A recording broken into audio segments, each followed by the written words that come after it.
가하면 이재명 기호 1번 이재명 경제 강국 만들면서 이재명 기호 1번 이재명 세계를 주도 진짜 대한민국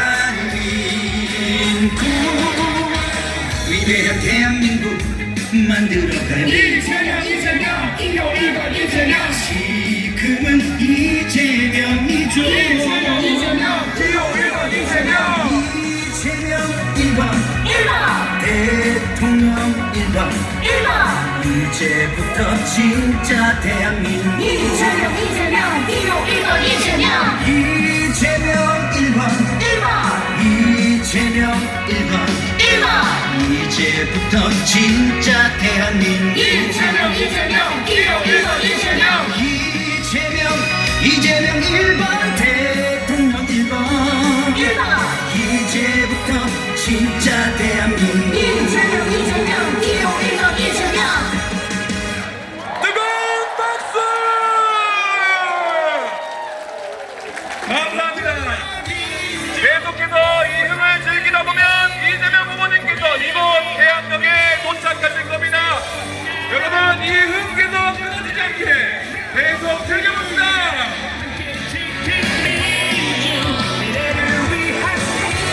자, 저를 기준으로 무대 왼쪽 딱 갈라서 이쪽이 이재명 하면 이쪽은 대통령 외쳐보겠습니다.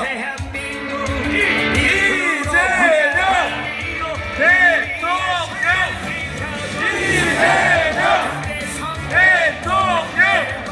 이재명 대통령 이재명 대통령 이재명 대통령 다 같이 대통령은 누구?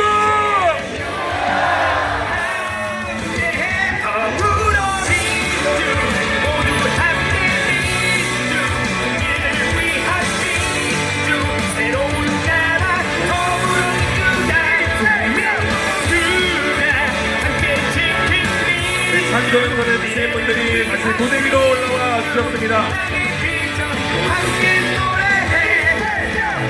일하는 사람들이 행복한 대한민국 2% 물가 관리로 우리의 삶을 지켜줘 3% 경제 성장 경제와 민생 살리고 4대 한국을 만들 미래 전략 산업부고고 대양 즐겁습니까? 건강 즐겁습니까? 인천 즐겁습니까? 그렇다면 뛰어!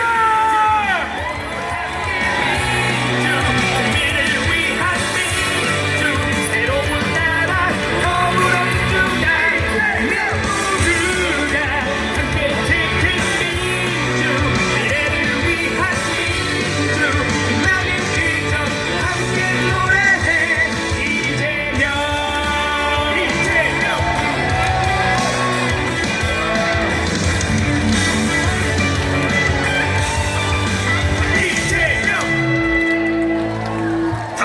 더불어민주 모두 함께 민주 박수! 박수! 박수! 박수! 새로운 나라 더불어민주가 모두가 함께 지킨 민주 미래를 위한 민주 빛나는 비전 함께 노래해 이재명 더불어민주 자, 여러분 이제는 부모님이 거의 다 도착하셨다고 합니다. 부모님이 빨리 오시라고 열심히 외쳐봅시다. 이제부터 진짜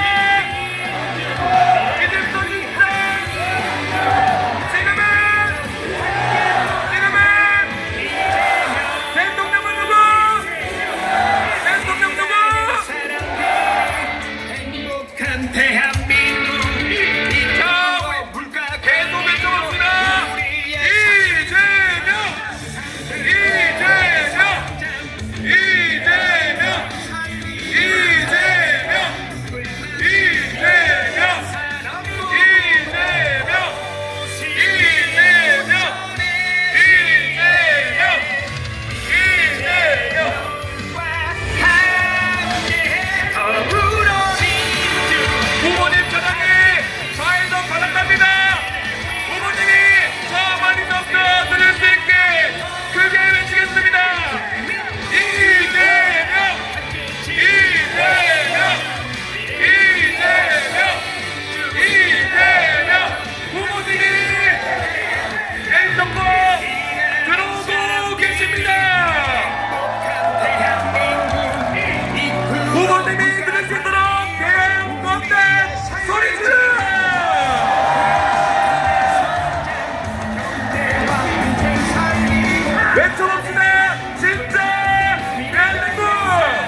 좀 만나겠습니다. 자, 이제 내빈들께서는 찬조전당에서 아래로 내려가 주시기 바랍니다. 대한국민 여러분, 진짜 많이 기다리셨습니다. 건강 주민 여러분, 정말 많이 기다리셨습니다. 더불어 함께 사는 진짜 대한민국을 만든 이재명 대통령 후보의 연설을 뜨거운 박수로 맞이해주십시오.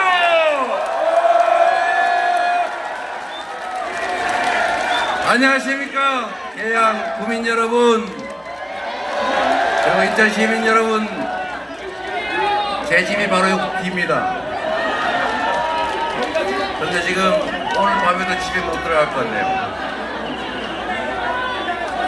우리 계양 구민들께서 잘 지켜주고 계신 거죠? 제가 계양으로 갑자기 오게 돼서 우리 계양 구민 여러분들의 도움으로 제가 정치적으로 다시 부활하고 생존하지 않았습니까? 3년 전에 대선에서 저의 부족함 때문에 패배하고 많은 분들한테 좌절감을 드렸는데, 제가 다시 일어날 수 있도록 부추겨 주신 여러분 진심으로 감사하게 생각합니다. 고맙습니다.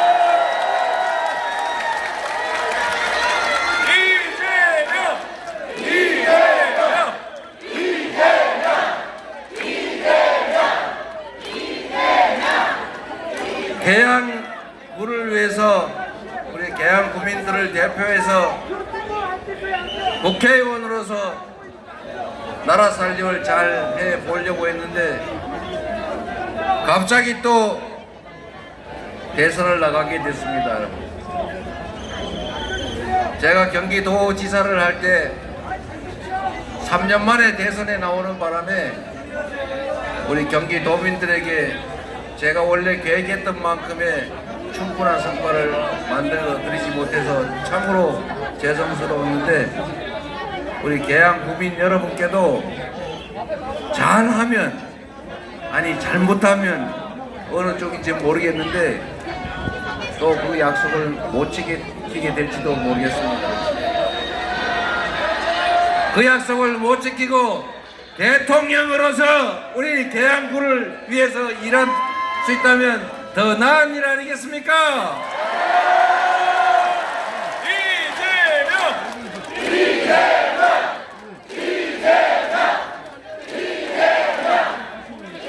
최선을 다해서 저를 거두어 주시고 보호해 주시고 지금까지 오게 해주신 우리 계양 구민들을 위해서라도 새로운 대한민국을 반드시 만들어서 보답 드리겠습니다.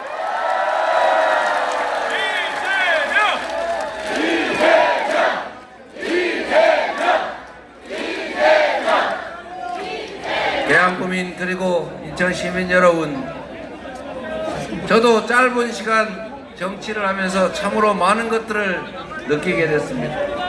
그런데 중요한 걸 하나 발견했습니다. 정치란 정치인이 하는 것 같아도 결국은 누가 한다고요? 바로 국민이 하는 것입니다. 지난 12월 3일 그 내란의 밤에도 바로 국민이 이 나라를 책임지는 주체라는 것을 바로 여러분 스스로 증명해 주셨습니다. 제가 그날 밤 계양의 센트로빌 아파트에서 오랜만에 일찍 들어와서 제 아내하고 침대에서 쉬고 있는데 제 아내가 갑자기 핸드폰을 보여주면서 여보 계엄이래. 그래서 제가 이 사람이 장난치나 이제 봤어요. 근데 진짜 계엄 선포를 하고 있더라고요. 제가 이걸 보고 안 믿었어요. 이거 딥페이크일 거야, 장난 영상일 거야 이랬어요. 근데 그때 바로 또 정청래 법사위원장이 전화가 오더라고요. 계엄입니다. 이 진짜인가 보네. 그래서 그때 제가 평소에 이 정권이 계엄을 할 거다라고 몇 달 동안 계속 미친 사람 소리 들으면서 계속 주장을 하긴 했었는데, 그래도 저는 계엄을 선포하려면 법적 여건을 갖춰야 되니까 북한을 건드려 가지고 자극을 해 가지고 국지전이라도 벌인 다음에 저는 계엄 선포를 할 줄 알았지, 아무 이유 없이 뜬금없이 이렇게 계엄을 선포할 거는 전혀 몰랐기 때문에 제가 깜짝 놀랐어요. 그래서 제가 그날 어떻게 합니까? 우리가 미리 다 예상하고 준비해 놓은 대로 신속하게 국회로 가서 계엄 해제 의결을 해야 되겠다 마음을 먹고 집 밖으로 나가려다 갑자기 탁 생각을 해보니까 집 밖에 저를 잡으러 체포조가 와 있을 것 같더라고요.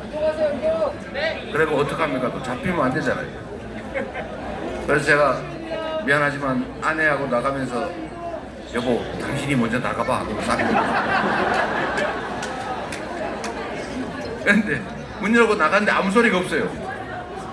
그리고 이상하다 싶어서 제가 얼른 또 같이 나와서 아내가 운전하는 차를 타고 국회로 이제 갔지요.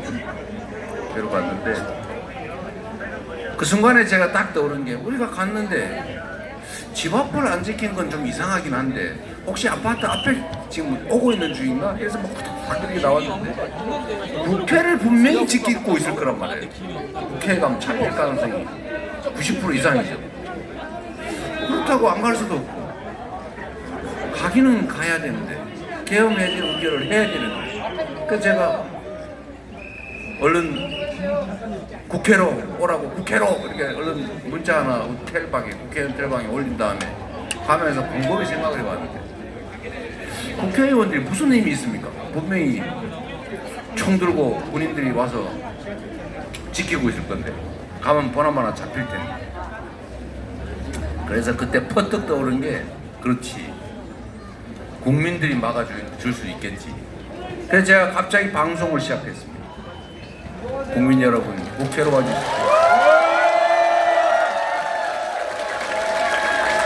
그거 제가 갑자기 떠올린 생각이 아니고 제가 광주 민주화 운동을 보고 배운 거죠. 그래서 광주는 지금 오늘의 대한민국을 구한 거죠. 한강 작가가 얘기한 것처럼 과거가 현재를 도운 거죠. 죽은 사람들, 광주 영령들이 산 2024년 12월 3일에 대한민국 국민들을 살린 것 아닙니까? 제가 그 생각이 번뜩 나서 빨리 국민들한테 알려서 국민들이 국회로 오시게 해야 되겠다. 그래서 제가 유튜브 방송을 시작했습니다. 그래서 국회로 갔더니 경찰이 정문, 측면문을 다 버스로 막고 있더라고요. 그래서 제 아내하고 할 수 없다, 이거 담을 넘어야 되겠다.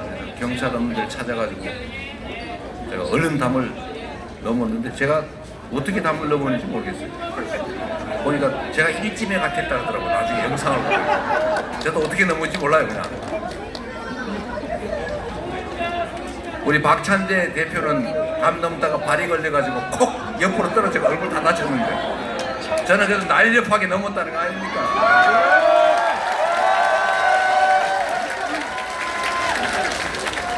그런데 정말로 놀라운 사실은 제가 가서 저는 어쨌든 제가 지휘관인데 잡히면 안 되잖아요, 최대한.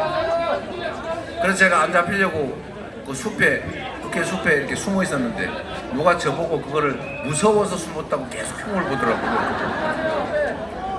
무서운 사람이 잡히러 국회를 갑니까? 근데 그렇게 생각하는 분도 계시더라고요. 여하튼 제가 밖에서 이렇게 기다리면서 국회 안에서 150명, 국민의힘 빼고 민주당 의원들 그리고 야당 의원들만으로 150명을 넘겨서 내가 합쳐지면 151명이 되는 순간에 들어가려고 계속 체크를 하고 있으면서 시간을 보내고 있는데 드디어 우리 국민들이 국회를 에워싸기 시작합니다. 국민들을 정말 처음에 오신 분들은 저는 직접 보지는 못했는데 쓰레빠 신고 온 사람, 그 반팔 비슷한 거 입고 온 사람, 나중에 들어보니까 담배 사러 나왔다가 뛰쳐온 사람도 있고, 정신없이 그냥 쓰레빠 신고 뛰어온 사람도 있고, 그 추운 겨울에 그랬다고 하더라고요. 결국은 난 그날 밤에 이 소총을 든 폭발물 장치를 든 그 중무장한 특전사, 그 병사들, 계엄군을 우리 국민들이 맨손으로 막고 장갑차를 저지해서 결국 그 내란의 밤에 우리 국민들이 이기지 않았습니까, 여러분? 얼마나 위대한 국민들입니까? 우리 자신들 지금도 내란은 계속되고 있죠. 2차, 3차 내란이 계속되고 있고 여전히 국가기관 곳곳에 쓰고 있는 내란의 잔당들이 호시탐탐 4차, 5차 내란을 준비하고 있습니다. 그러나 박근혜 정권도 우리가 촛불을 들어서 끌어내린 위대한 평화혁명의 전사들인데 12월 3일에 이 내란은 응원봉으로 제압하고 있고 지금 6월 3일을 기점으로 확실하게 우리가 승기를 잡고 이 내란 세력을 제압한 후에 새로운 민주국가, 진정한 민주공화국으로 나아가지 않겠습니까? 우리 충분히 할 수 있죠? 준비되어 있죠? 자신 있죠? 우리는 이렇게 위대한 사람들 아닙니까? 여러분, 이 장면이 역사에 남을 것입니다. 대한민국이 과거로 되돌아갈 것인지 미래를 향해 나아갈 것인지 헌정 질서가 파괴되는 소수의 특권 폭력적 집단이 이 나라를 지배하고 다수 국민들에게 희망을 빼앗는 그런 나라가 될지 아니면 국민이 주권자로 존중받는 진짜 민주공화국으로 다시 나아갈지가 정해지는 역사적 분기점, 분수령 아니겠습니까? 그 아래 서 있는 여러분이 그 역사를 만드는 역사의 증인들, 주역들 아니겠습니까?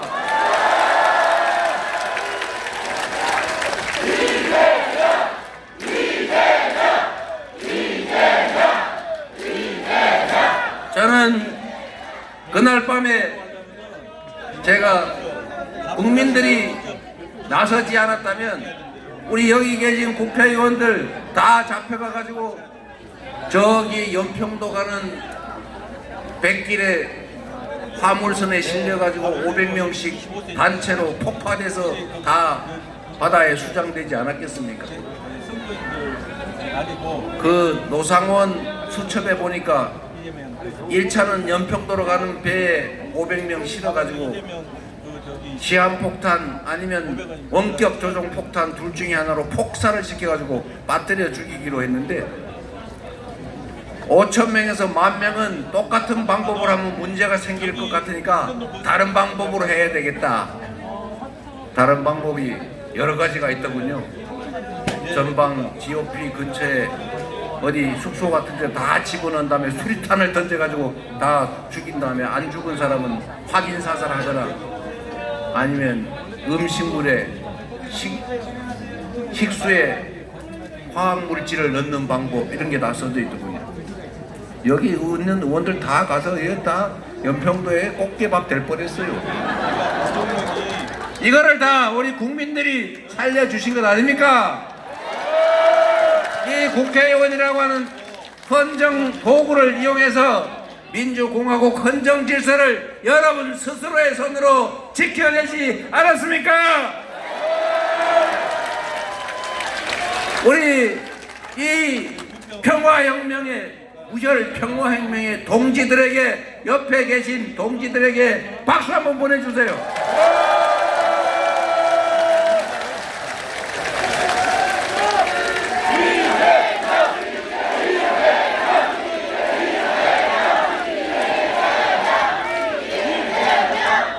대한민국 그리고 계양역을 이용해서 지나가시는 인천 시민 아니면 근처에 사시는 여러분, 네, 우리 검단 검단으로 많이 간다고 우리 모경종 의원이 또 자기 동네 집 챙기고 있어요.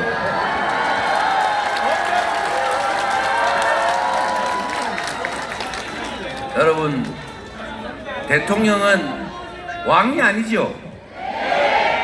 지배자도 아니지요. 통치자도 아니지요. 우리 국민들이 뽑은 대리인 일꾼 중에서 제일 계급 높은 국민의 신분원군 아닙니까? 그런데 가끔씩 착각하는 사람들이 있어요. 공직자들은 국민이 맡긴 국민의 일을 국민을 위해 대신하는 사람들일 뿐이죠. 시험을 잘 봤다고 그게 자기 권력입니까? 국민에게 뽑혔다고 그게 자기 왕자리를 차지한 겁니까? 잠시 우리 국민들이 직접 하기 어려우니 대신 맡겨놓은 그 일을 하는 대리인 일꾼들일 뿐입니다. 높은 자리에 앉아 있다 보니 사람들이 내려다 보이고 자기가 하는 얘기가 법률에서 집행해서 권한을 가지다 보니 자기가 마치 높은 사람 된 걸로 착각하는 그런 사람들이 가끔 있던데, 그러나 대한민국에서 가장 높은 자리에 있는 최고의 권력자는 바로 국민 아니겠습니까?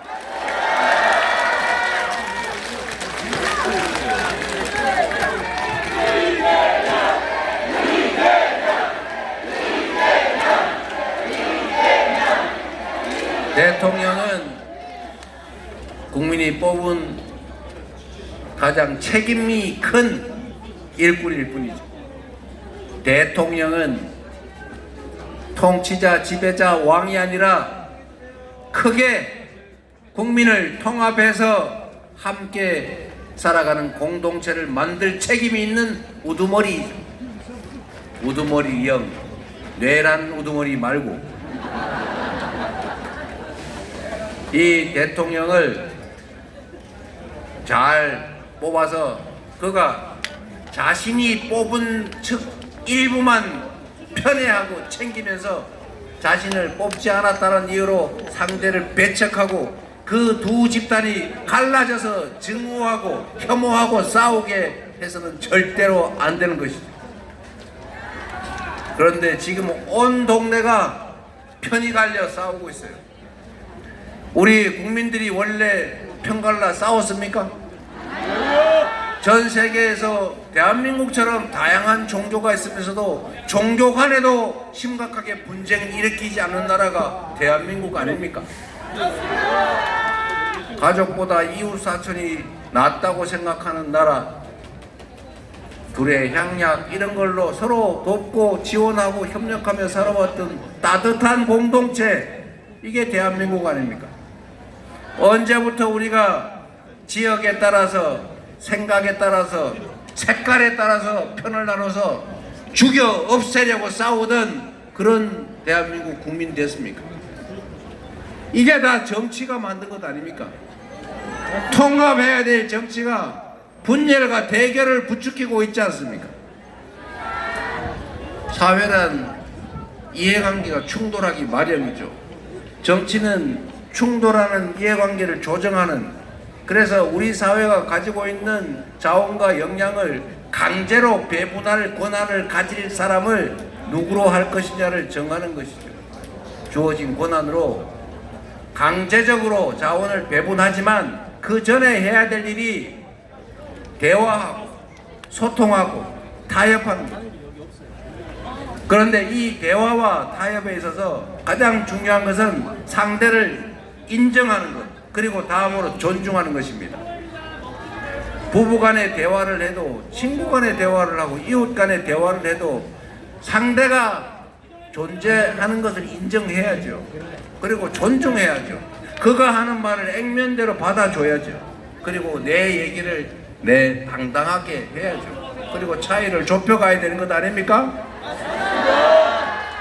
그런데 여러분 자세히 보십시오. 이 선거 과정이 가장 심각한 그 현상을 보여주는데, 공격하는 거야 당연하죠. 방어도 하고 공격도 하지만 조작을 해가지고 왜곡을 해서 공격을 하면 그게 대화 경쟁입니까? 시비 거는 거고 싸우자는 거죠. 지금 국민의힘을 제가 보면 거짓말을 너무 많이 해요. 이재명이 하지도 않은 말을 했다고 조작을 해가지고 허수아비 전법이라고 가짜 허위를 만든 다음에 그걸 공격해요. 이런 식으로 이들이 행동하는 데는 이유가 있습니다.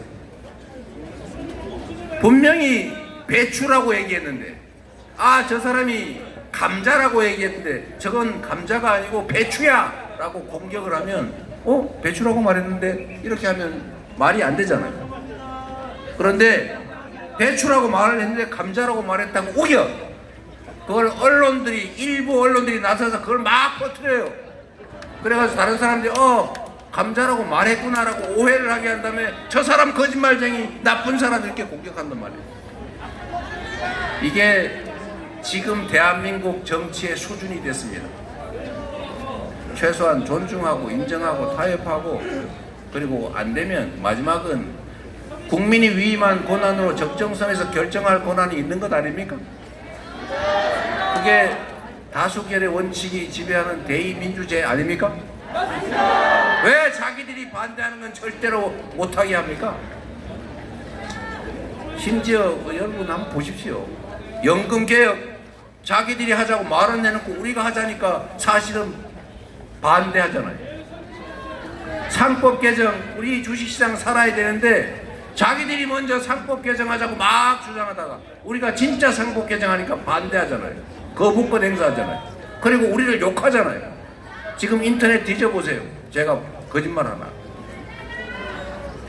제가 분명히 계곡 정비하는 얘기하면서 어떻게 계곡을 정비했느냐, 그 권리금 주고 불법시설 영업하는 그분들한테 우리가 지원을 해줄 테니 업종을 바꿔서 닭죽집 하지 말고 휴게 음식점을 해라, 커피 이런 거 팔아라, 깨끗이 정비해 줄 테니 불법시설로 불법 영업하지 말고. 내가 보니까 닭죽 6만원 받고 팔아봐야 3, 4만원, 2, 3만원 밖에 안 남는데 커피 팔면은 한 잔에 8,000원, 만원씩 받을 수 있다더라. 근데 그 커피 원가가 120원 밖에 안 한다고 하니 우리가 시설, 이런 공공시설 다 해주고 돈도 다 빌려줄 테니까 그 사업으로 업종 전환하십시오 했더니 그분들이 업종 전환해가지고 계곡 정비 잘해서 지금 다 잘 살고 있다 이렇게 얘기했더니 120원짜리를 8,000원에 바가지 씌우고 있다라고 하더라. 이렇게 왜곡을 해가지고 마구 공격하고 있잖아요. 아마 시민 여러분들도 이재명이 120원이라고 뻥을 쳐가지고 8,000원에 비싸게 판다고 자영업자들을 모함을 했구나 이렇게 하는 분들 많지요. 그건 누가 그랬습니까? 국민의힘 비대위원장인가 무슨 모 의원이 그런 얘기 하잖아요. 제가 한 말도 아닌 걸 그렇게 따옴표를 쳐가지고 내가 이렇게 말했다고. 그리고 그거를 일부 언론들이 막 증폭을 해가지고 이재명이 거짓말을 했다고. 이런 식으로 하면 정치가 되겠습니까? 이거는 시비 걸고 싸우자는 거죠.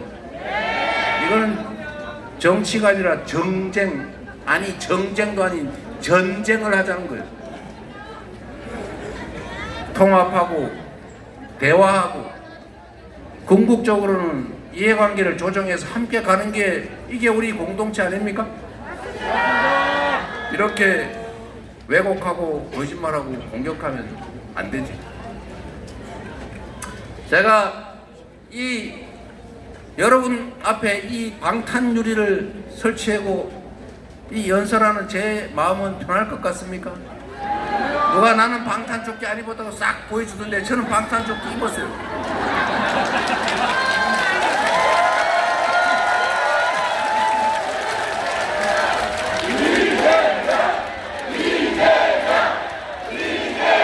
그런데 여러분, 대선 후보가 칼에 목을 찔리고 언제 피살될지 모른다는 제보가 들어오고 그래서 이렇게 막아놓고 이렇게 경호원들이 서 있는 유세, 이게 아름다운 장면입니까? 이렇게 만든 게 누굽니까? 이렇게 만든 정치 세력이 누굽니까? 국민의힘 아닙니까? 지금 선거 포스터 마구 집어뜯고 훼손하고 있는데 주로 민주당 이재명 후보 포스터가 훼손되고 있다고 해요. 누가 이렇게 만들었습니까? 그러면 그 내란 비호당, 그 당의 내란 비호하는 후보, 그 후보는 미안하다고 말해야 되는 것이라고 저는 생각합니다. 왜 방탄조끼 입고 다니느냐? 왜 방탄 유리 뒤에 숨느냐? 왜 경호원들 경호받고 다니느냐? 라고 비아냥거릴 것이 아니라 우리가 지난 3년 동안에 이 대한민국을 이렇게 만들었으니 미안합니다 라고 말해야 되는 것이라고 저는 생각해요.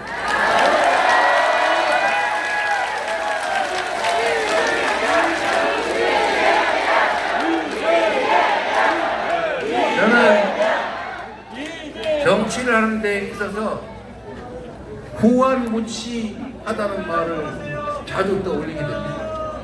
얼굴이 두껍고 수치심을 모르더라. 최소한 그렇게 해서는 안 되지요. 일말의 양심이라고 하는 게 있지 않습니까? 그리고 이 얘기는 안 하려고 했는데 우리 참모들이 하지 말라고 했는데 배우자 토론이 뭡니까 그게? 김건희 여사에 대해서는 왜 말하지 못하는 거예요? 배우자가 정치합니까? 우리가 대통령 배우자 선거합니까? 발상이 기가 막히지 않습니까? 대한민국의 민주주의 수준을 너무 떨어뜨리고 우리를 수치스럽게 하잖아요. 국민 여러분, 이 나라는 이 기득권자들이 언제나 그 탐욕과 그 이기심으로 이 나라의 위기를 만들어 왔습니다. 이 소수의 부패한 부정한 폭력적인 기득권이 만든 이 위기, 그 위기 때마다 우리 평범한 백성들이, 평범한 힘없는 국민들이 나서서 그 위기를 극복해 오지 않았습니까? 언제나 위기를 만든 건 기득권자 소수였고 언제나 이 위기를 이겨낸 것은 힘없는 그러나 평범하게 살아가는 우리 국민 대중들 아니었습니까? 지금도 우리 국민들이 그 없는 시간 쪼개고 없는 돈 들여서 새로운 나라 만들어 가려고 이렇게 발버둥 치고 있지 않습니까? 우리 엄청난 저력을 가진 이 국민들이 제대로 힘을 모으고 우리 사회 자원이 정상적으로 제대로 공평하게 배분이 되는 그런 사회라면 우리가 왜 지금 겪고 있는 이런 곤란과 역경을 겪겠습니까? 우리는 더 나은 세상을 얼마든지 만들 수 있어요. 단 한 개만 생각해 보면 지금 북한에서 오물풍선 날라옵니까? 없으니까 낫잖아요. 이렇게 되면 안 되지요. 없는 것보다 있는 게 나아야지. 있는 것보다 없는 게 나으면 되겠습니까? 이제 6월 3일에는 정상적인 사회로 돌아갑시다. 너무나 많은 것을 우리가 잃고 파괴됐습니다. 회복해야 됩니다. 민주주의도, 민생도, 경제도, 평화도, 외교적 위신도 회복해야죠. 그리고 회복을 넘어서서 지속적으로 성장하고 그래서 기회가 많이 늘어나고 기회가 부족해서 서로 싸우는 이 비참함을 벗어나야죠. 우리는 얼마든지 할 수 있습니다, 여러분. 정치만 똑바로 잘하면, 국정만 똑바로 운영되면 얼마든지 성장하는 사회로, 싸우지 않고도 함께 잘 사는 사회로 나아갈 수 있다 확실합니다, 여러분.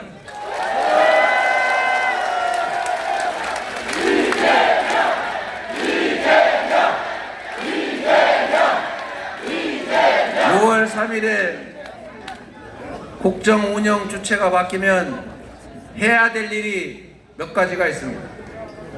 첫째는 우리들이 합의한 최소한의 질서와 규칙이 지켜지는 사회를 만들어야 합니다. 질서를 지키는 최후의 보루는 바로 검찰, 경찰, 법관 아닙니까? 모두가 예측 가능한 우리가 합의한 법률이 공평하게 지켜지는 그런 사회로 신속하게 바꿔 가야죠. 두 번째로는 민생이, 경제가 너무 어렵습니다. 정부가 역할할 때가 바로 이럴 때입니다. 이거 중고등학생도 아는 겁니다. 경제 주체는 3주체가 있다. 제가 고등학교 책에 본 거 그냥 읊어보는 거예요. 가계, 기업, 정부. 가계는 소비의 주체, 기업은 생산의 주체, 정부는 조정의 주체. 경기가 과열되면 정부가 나서서 살짝 눌러준다. 이자율도 올리든지 세금도 더 걷든지 규제를 하든지 이렇게 해서 과열을 억눌러 주는 게 정부 역할이죠. 그런데 경기가 확 나빠졌다. 생산도 잘 안 되고 소비도 잘 안 된다. 그러면 정부가 나서서 일단 이자율 낮춰주고 세금도 조금 줄여주고 그래도 안 되면 정부가 재정 지출을 해서 동네에 돈이 돌게 해야 경제가 죽지 않을 거 아닙니까? 그게 정부의 역할이죠. 허리띠만 졸라매면 어려워지면 더 졸라매고 더 어려워지면 더 졸라매면 어떻게 됩니까? 사람 죽어요. 허기가 지면 급하게 먹을 걸 찾아줘야 되는 거죠. 왜 허리띠를 조릅니까? 돈이 없어요, 정부에. 왜 부자들 세금을 쓸데없이 깎아줘가지고 몇십조 원씩 세수를 줄입니까? 그래놓고는 세금이 없어서 재정 여력이 없다고 서민 지원 예산을 깎아버리니까 서민들의 삶이 더 어려워지지 않습니까? 조세가 가지는, 재정이 가지는 경제 조정 효과, 소득 재분배 효과가 사라지니까 있는 사람은 더 많아서 처리할 길이 없고 없는 사람은 배옥을 타서 살아갈 수가 없는 이런 세상 만들었지 않습니까? 이렇게 만들었는데도 지금 저쪽 당 후보가 보니까 부자 세금 깎아주자, 상속세 깎아주자 이러고 있어요. 기회만 되면 기득권자 소수한테 이익을 주고 국민들 다수에게 피해를 입히려고 합니다. 정치를 그들이 왜 하는지를 정확하게 보여주지 않습니까? 이렇게 어려울 때는 국가가 빚을 내더라도 마중물로 펌프에 물을 부어서 펌프가 작동되게 하는 것처럼 내수를 지원하고 소비를 진작하고 서민들의 소득을 늘려줘야 경제가 살고, 그러면 세금도 더 거치고 생산이 더 되면 경제가 활성화되고 그러면 세수도 더 늘고 이 선순환이 되는 것 아닙니까?